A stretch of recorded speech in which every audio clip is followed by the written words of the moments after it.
귀한 아침입니다. 다시 시즌3 기도 익힘이 서리기까지 말씀으로 한 번 더 인사할게요. 너는 내게 부르짖으라. 내가 내게 응답하겠고 내가 알지 못하는 크고 은밀한 일을 내게 보이리라. 아멘. 실천사항으로 하나님의 익힘을 들이마시고 우리의 익힘이 서리도록 기도하며 크고 은밀한 세계로 들어갑시다. 아멘. 오늘은 기입세 마태복음 19번째 시간이고요. 팔복 중에 오늘 5번째 복의 말씀을 함께 나누겠습니다. 오늘은 특별히 국률, 이렇게 듣기만 하고 생각만 해도 좀 따뜻해지고 위로가 되는 그런 단어인 것 같아요. 그렇지 않으세요? 국률. 우리 하나님은 국률이 풍성하신 하나님이시죠. 또 국률은 그래서 우리를 향한 하나님의 애타는 마음을 표현하고 있다고 생각이 되어집니다. 하나님께서 우리를 얼마나 사랑하시는지, 그래서 우리에게 얼마나 국률을 많이 베푸시고 싶어 하시는지를 우리가 느낄 수가 있습니다. 그래서 우리가 성경을 읽게 되면 성경 안에는 우리를 향한 하나님의 그 애타는 국률의 마음이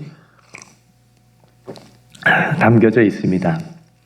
그래서 하나님의 말씀을 읽을 때마다 우리는 그 국률의 하나님의 마음을 느낄 수가 있는 거고요. 성도 여러분, 그 성도가 누구입니까? 우리는 모두 성도인데, 성도는 어떤 사람이죠? 여러 정의가 있을 수 있겠지만 오늘 주제에 맞춰서 보면 하나님의 국률을 입은 자, 오늘은 국률만 얘기하시면 정답입니다. 하나님의 국률을 입은 자예요. 하나님의 국률을 모르는 사람이 아니고 하나님께서 나를 얼마나 국률이 여겨주시는지를 아는 사람, 깨달은 사람이 바로 성도라고 하는 거죠. 우리가 어떻게 하나님의 거룩한 백성이 되고 하나님의 자녀가 되었는가? 그건 하나님께서 우리를 국률이 여겨주셨기 때문이다. 그래서 하나님의 국률하심이 없었다면, 우리를 국률이 여겨주심이 없었다면 하나님께서 지금 이 순간 또 나를 국률이 여겨주시지 않으신다면 우리는 지금도 은혜 밖에서 그 어둠 가운데 있는 존재로 살아갈 수밖에 없다라고 하는 것을 우리는 고백하는 거죠. 하나님께서 우리를 국률이 여겨주셨기 때문에 오늘 또 이 아침에 십자가 앞으로, 예수 그리스도 앞으로, 은혜의 보좌 앞으로 담대하게 나올 수 있었던 거죠. 성도의 은혜를 에베소서 2장 4절에서 5절 말씀은 이렇게 말합니다. 국률이 풍성하신 하나님이 우리를 사랑하신 그 큰 사랑을 인하여 허물로 죽은 우리를 그리스도와 함께 살리셨다. 오늘 제가 앞에서 잠깐 말씀드린 부분하고 딱 맞죠. 국률이 풍성하신 하나님이 우리를 죽은 자 가운데서 살려주셨다. 베드로 사도도 구원받은 우리의 존재를 이렇게 얘기합니다. 베드로전서 2장 10절에 보니까요. 너희가 전에는 백성이 아니더니 이제는 하나님의 백성이요. 왜 그러냐니까 전에는 국률을 얻지 못하였더니 이제는 국률을 얻은 자다. 그러니까 우리가 하나님의 국률을 얻은 자이기 때문에 베드로는 이제 우리가 하나님의 백성이 되었다. 그러니까 우리가 했던 노력은 아무것도 없는 거예요. 우리가 뭘 해서 하나님의 백성이 된 게 아니고 오직 하나님의 국률하심이다 라고 베드로 사도가 깨닫고 이렇게 고백하는 겁니다. 성도 여러분, 오늘 말씀을 우리가 함께 생각해 보면서 질문을 이렇게 할 수 있을 것 같아요. 하나님이 나를 국률이 여겨주심이 내 안에 가득한가? 하나님이 나를 정말 얼마나 국률이 여겨주시는지를 내가 알고 있는가? 그거를 오늘 이 팔복 중에 오늘 국률이 여기는 자의 복을 우리가 함께 나누면서 생각을 해볼 수가 있겠습니다. 그래서 앞에서 말씀드렸다시피 우리는 하나님의 국률 없이는 한순간도 살 수 없다는 거예요. 동의하십니까? 하나님의 국률 없이는 우리는 한순간도 살 수 없어요. 우리는 돈으로 사는 것도 아니고 건강해서 사는 것도 아니고요. 우리의 영혼은 하나님의 국률하심 때문에 사는 겁니다. 그래서 하나님의 국률을 입은 성도는 국률이 여기는 마음을 갖게 돼요. 하나님께 국률을 입은 성도는 내가 하나님께서 나를 국률이 여겨주셨다라고 그렇게 정말 믿고 감사하면서 사는 사람은 긍휼히 여기는 마음이 그 안에 있어요. 이것이 성도로서 가지는 변화의 큰 모습인 겁니다. 믿기 전에는, 긍휼을 입기 전에는 그 어떤 모습만 봐도 용서가 안 되는 거예요. 마음에 계속 걸리고 거슬리고 마음이 짜증이 올라오고, 근데 긍휼을 입은 자로 내가 하나님께 긍휼을 입었다, 긍휼히 여김받았다 라고 하는 그 은혜를 깨닫게 되면 나도 긍휼히 여길 수 있는 마음이 생기는 겁니다. 여러분, 긍휼과 비슷한 의미의 단어가 있다면 저는 용서라고 생각이 되어집니다. 용서. 그러니까 긍휼이라는 단어에 용서라는 단어를 넣으면 딱 맞아요, 의미가. 그래서 긍휼히 여기는 자가 긍휼히 여김을 받는다라는 말을 용서를 단어로 바꿔보면 어떻게 바꿔줄 수 있죠? 용서하는 자가 용서를 받을 수 있다, 이 말이잖아요. 네. 예수님께서 가르쳐 주신 주기도문 중에 그런 구절이 있어요. 우리가 우리에게 죄 지은 자를 사하여 준 것 같이 우리 죄를 사하여 주옵시고. 그러니까 뭐가 먼저예요? 뭐가 먼저인 것 같아요? 우리가 서로 용서하는 것이, 우리가 서로 용서하지 않으면 하나님께서 우리를 용서하지 않으신다. 이 말씀도 예수님께서 하신 말씀 중에 있어요. 너희가 서로 용서하지 않으면 내가 너의 죄도 사하지 않을 거야. 그러니까 우리가 서로 용서하는 것이 얼마나 중요한 것인지를 말씀하신 건데, 근데 우리가 서로 잘 하나요? 못 하나요? 뭐 그렇게 단호하게 말씀하시면 정말 그런 것 같잖아요. 우리가 서로 용서 잘 못해요.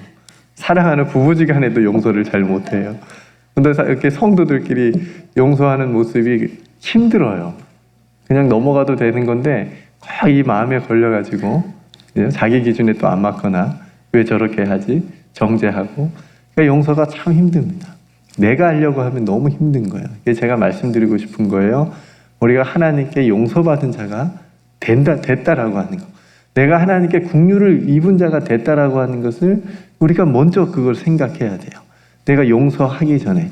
내가 먼저 하려면 안 되는 거고, 내가 하나님께 용서받은 자이고 하나님께 긍휼을 입은 자라고 하는 것을 먼저 우리가 기억하고 떠올리게 되면 하나님의 용서하시는 힘으로 용서할 수 있는 거예요. 네. 오늘부터 한번 해보시기를 바랍니다. 이것도 쉽지 않을 수도 있어요. 네. 왜냐하면 이걸 먼저 잘 못 떠올리거든요. 하나님의 용서와 긍휼을 잘 못 떠올려요, 우리는. 근데 우리가 중요한 것은 내가 누군가를 어떻게 용서하지 않고 또 누군가를 긍휼히 여기는 마음을 갖지 않으면서 우리가 하나님으로부터 용서받기를 원하고 또 긍휼히 여김을 받기를 바라지 말라는 말씀, 이 아까 주기도문에서 나오는 그 말씀의 의미입니다. 자기는 용서하지 않으면서 하나님께 용서받기를 원하지 말라. 그런 말씀의 의미이기 때문에 우리가 서로 용서할 수 있는 힘은 내가 하나님부터 용서를 받았다라고 하는 것, 긍휼히 여김을 받았다라고 하는 것을 먼저 생각하라고 하는 말씀으로 우리가 읽을 수가 있습니다. 그래서 이 긍휼히 여기는 마음 또한 성령의 역사인 거예요. 여러분, 팔복이 하나님의 나라, 그러니까 예수님께서 말씀하실 하나님의 나라와 성령의 역사와 굉장히 긴밀한 연관성이 있어요. 그거를 떼어놓고 생각할 수가 없어요. 왜냐하면 우리의 힘으로 할 수 있는 게 하나도 없거든요. 심령이 가난하고 애통하고 온유하고 의에 줄이고 목마르는 거, 이거 인간의 어떤 우리의 노력이나 힘으로는 한계가 있는 거예요. 예수님께서 말씀하시는 데까지 나아가려면 성령께서 함께 해주시고 성령께서 역사하셔야 돼요. 인도해 주셔야 그 자리까지 나아갈 수 있고, 그렇게 나아가는 사람이 하나님의 나라를 경험하는 거예요. 그러니까 그런 말씀은, 그런 복을 우리에게 말씀해 주는 겁니다. 그러니까 내 마음으로는 도저히 긍휼히 여길 수 없지만, 용서가 되진 않지만 성령께서 주관해 주시는 내 마음으로, 또 성령께서 함께 해주시고 또 성령께서 내가 하나님의 긍휼을 입은 자라고 하는 것을 깨닫게 해주시는 그 마음으로, 그 믿음으로 긍휼히 여김을 받은 자로 그 자리에 서 있다라고 하는 것을 우리가 늘 깨닫는다면 우리는 긍휼히 여길 수 있는 자가 될 수 있다, 없다? 있다. 그러니까 팔복 중에 저는 가장 받기 쉬운 복이 그나마 저는 오늘 복이라고 생각합니다. 네, 다른 건 조금 더 어려운 것 같아요. 내일은 더 어려운 것 같다. 내일은 목사님이 하시겠지만 그 다음 복은 더 어려운데, 그걸 긍휼히 여기는 자는 긍휼히 여김을 받는다라는 복이 그나마 굉장히 우리가 그래도 가까이 갈 수 있는, 받을 수 있는, 날마다 누릴 수 있는 복이 아닐까 싶어서 저와 여러분들이 긍휼히 여기는 자의 복을 날마다 받기를 소망합니다. 사도 바울은 하나님께서 자신을 긍휼히 여겨주신 이유를 이렇게 얘기합니다. 디모데전서 1장 16절에 내가 긍휼을 입은 까닭은 예수 그리스도께서 내게 먼저 일체 오래 참으심을 보이사 후에 주를 믿어 영생 얻는 자들에게 본이 되게 하려 하심이라, 이렇게 말씀하는데요. 이 말씀을 잘 우리가 생각해 보면 하나님께서 나를 왜 긍휼히 여겨주셨는지도 동일한 이유로 우리가 볼 수가 있는 거예요. 그러니까 사도 바울이 처음에 예수님 믿는다고 했을 때 그 당시 사람들이 믿었습니까? 안 믿었습니까? 안 믿었죠. 그죠? 왜냐하면 사도 바울만큼 예수 믿는 사람들을 핍박하고 잡으러 다니는 사람들이 없었기 때문에. 그죠? 그러니까 사도 바울이 예수 믿으니까 당신이 무슨 예수를 믿어? 당신이 절대 예수 믿을 사람이 아니야. 뭐 이렇게 이제 사람들이 수군수군거렸는데 바나바만 사도 바울을 믿어주고 같이 이렇게 사역하는 모습을 보여주지 않습니까? 그러니까 당신이 어떻게 교회를 다니고 당신이 어떻게 예수를 믿을 수 있냐라고 하는 말을 듣는 것만큼 하나님의 반대로 긍휼이 크다는 것이에요. 그런 사람도, 도저히 예수님을 믿지 못할 사람도 예수님을 믿었다라는 얘기죠. 사도 바울이 지금 그런 자리에 서 있는 거예요. 그러니까 자신이 하나님께 이런 큰 긍휼을 입은 까닭을, 그래서 자신에 대해서 예수님께서 오래 참으셨다라고 하는 것을 증명하는 거라고 하는 거고, 그래서 후에 주를 믿어서 영생을 얻는 자들에게 본이 된다는 말씀은 나도 믿었으니, 나 같은 사람도 믿었으니 누구도 믿을 수 있다? 당신도 믿을 수 있다. 지금 이 말씀을 하시는 겁니다. 그러니까 전혀 믿지 않을 것 같은 사람들이 하나님의 긍휼을 통해서 구원받고 신앙생활을 하게 되면 후에 예수 믿는 사람들에게 본이 되게 하시는 그런 모습을 우리가 보게 됩니다. 그러니까 우리 교회 성도들 가운데도 이런 분들이 몇 분 계세요. 도저히 예수 못 믿을 것 같은 분들, 예수님을 거부했던 분들, 그죠? 예수 믿는 사람들을 사도 바울만큼은 아니지만 핍박했던 분들, 그런 분들이 예수 믿게 되었거든요. 그러니까 사람들이 주변에서 그렇게 얘기한대요. 네가 교회를 다녀? 더 의아해하고, 그럼 나도 한번 가볼까? 네가 믿는 예수라면, 네가 다니는 교회라면 나도 한번 믿어볼까? 그리고 그분들이 그 누구보다도 뭘 제일 많이 해요? 전도를 제일 많이 해요. 왜? 나도 믿었는데 너는 당연히 믿을 수 있어. 나 같은 사람도 믿었는데, 나 같은 사람도 하나님의 긍휼을 입어서 이렇게 변화됐는데, 하나님의 자녀가 되었는데, 당신도 하나님의 자녀가 될 수 있어.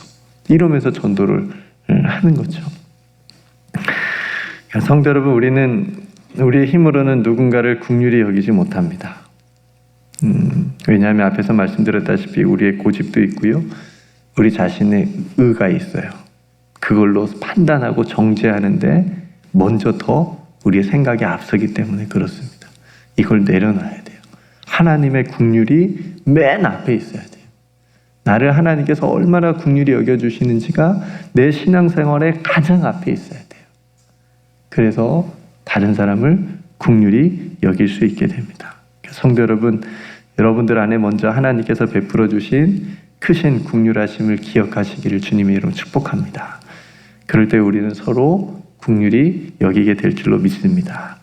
우리가 긍휼히 여겨야 되는 이유가 또 있어요. 야고보서 2장 13절에 보니까요, 긍휼히 행하지 아니하는 자는 긍휼 없는 심판이 있으리라. 그러니까 긍휼을 베풀지 않으면 우리도 긍휼 없는 심판을 받는다는 얘기인데, 근데 긍휼은 뒤에 뭐라고 얘기하면 심판을 이기고 자랑하느니라. 심판을 이기는 게 뭐예요? 긍휼이라고 하는 거예요. 그러니까 긍휼은 심판을 이깁니다. 그 정도로 영적인 파워가 있어요. 힘이 있다라고 하는 거예요. 또 하나님께서 용서 없는 형식의 제사보다 긍휼을 더 원하신다고 예수님을 통해서 말씀하십니다. 마태복음 9장 13절에 보니까 너희는 가서 내가 국류를 원하고 제사를 원하지 아니하노라 하신 뜻이 무엇인지 배우라. 나는 의인을 부르러 온 것이 아니라 죄인을 부르러 왔노라. 그러니까 우리 모두는 죄인인데 어떤 죄인이에요? 하나님의 국류를 입은 죄인인 거예요. 그래서 예수님을 통해서 내가 국류를 원하고 제사를 원하지 아니한다. 당시에 그러니까 용서 없고 국률 없는 그런 제사만 하나님 앞에 올려드렸던 거죠. 나는 그런 거, 하나님은 그런 거 나는 원하지 않아. 나는 국률을 원해. 너희들끼리 서로 불쌍히 여기는 그 마음을 원해. 나는 내가 너희를 불쌍히 여겨준 것 같이, 내가 너희를 국률이 여겨준 것 같이 너희도 서로 불쌍히 여겨주고 국률이 여겨주는 그 마음을 나는 원하는 거야. 너희들이 그렇게 막 정성스럽게 준비한 예배보다 제사보다 나는 그게 훨씬 더 중요해 라고 말씀하신 겁니다. 여러분, 국률이 얼마나 중요한지를 우리가 예수님의 말씀을 통해서 깨닫게 됩니다. 하나님께서 원하시는 이 국률의 삶을 우리 모두가 살아갈 수 있기를, 그래서 우리 모두 국률의 여김을 받는 복을 또 받는 저와 여러분 되기를 주님의 이름으로 축복합니다. 마지막으로 국률을 베푸는 자는 즐거움으로 하라고 하는 말씀이 있어요. 그리고 국률을 기다리라고 하는 말씀이 있습니다. 로마서 12장 8절 말씀에 보니까 국률을 베푸는 자는 즐거움으로 할 것이라. 그러니까 이 말은 무슨 말이에요? 억지로 하지 말라는 얘기예요. 즐거움으로 하라. 그러니까 하나님께서 나를 국률이 여겨주시는 것이 훨씬 큰 거예요. 내가 다른 사람을 국률이 서로 여김 받는 것보다 훨씬 하나님이 나를 국률이 여겨주신 것이 크기 때문에 즐거움이 있는 거예요. 예. 그거는 그냥 바다의 모래알 같은 국률이 여겨주는 것. 근데 하나님이 우리를 국률이 여겨주시는 것은 바다와 같은 거다. 그러니까 즐겁게 할 수 있다라고 하는 말씀입니다. 여러분, 국률을 베푸는 일이 즐거움이 된다면 그건 성령께서 함께 하시는 일인 줄로 믿습니다. 내가 즐거움으로, 그래, 내가 용서해, 나 용서해줘, 내가 서로 국률이 여기자. 이거는 성령께서 함께 하시고 있다라고는 증거입니다. 오늘 우리들의 모든 모임 가운데 노아 방주도 모일 거고 교역자 모임도 모일 거고 또 여러 교회 안에서 여러 이름으로 크고 작은 모임들이 우리 교회 공동체 안에 있을 때 그 공동체 안에 뭐가 있었으면 좋겠어요? 국률하심. 서로 국률이 여기는 마음들이 그 안에 가득 했으면 좋겠습니다. 즐거움으로 국률을 베푸는 것. 유다서 마지막 1장 21절 말씀입니다. 하나님의 사랑 안에서 자신을 지키며 영생에 이르도록 우리 주 예수 그리스도의 국률을 기다리라. 예수 그리스도의 국률을 기다리는 사람. 이 말은 예수 그리스도의 국률 안에서 기도하면서 살아가라 라고 하는 말씀의 의미입니다. 오늘 또 예수님께서 우리를 국률이 여겨주십니다. 이 국률하심의 은혜를 가지고 우리가 서로 국률이 여길 수 있는 우리 하루에 우리의 모든 삶이 다 되시기를 주님의 이름으로 축복합니다. 복습을 안 하면 잊어버리니까요. 첫 번째 복부터 한번 복습을 한번 해볼까요? 심령이 가난한 자는 복이 있나니 천국이 그들의 것이다. 두 번째, 애통하는 자는 복이 있나니 그들이 위로를 받을 것이다. 세 번째, 온유한 자는 복이 있나니 그들이 땅을, 좋죠, 땅을 기업으로 받을 것이다. 그 다음에요, 의에 줄이고 목마른 자는 복이 있나니 그들이 배부를 것이다. 하나님으로 만족할 것이다. 제가 이걸 잘 연결해 보려고 지금 묵상 중입니다. 다 연결이 어떻게든 될 것 같은데 더 좀 묵상하고 여러분들하고 또 나누고 싶습니다. 오늘 국률이 여기는 자는 복이 있나니 그들이 국률이 여김을 받을 것이다.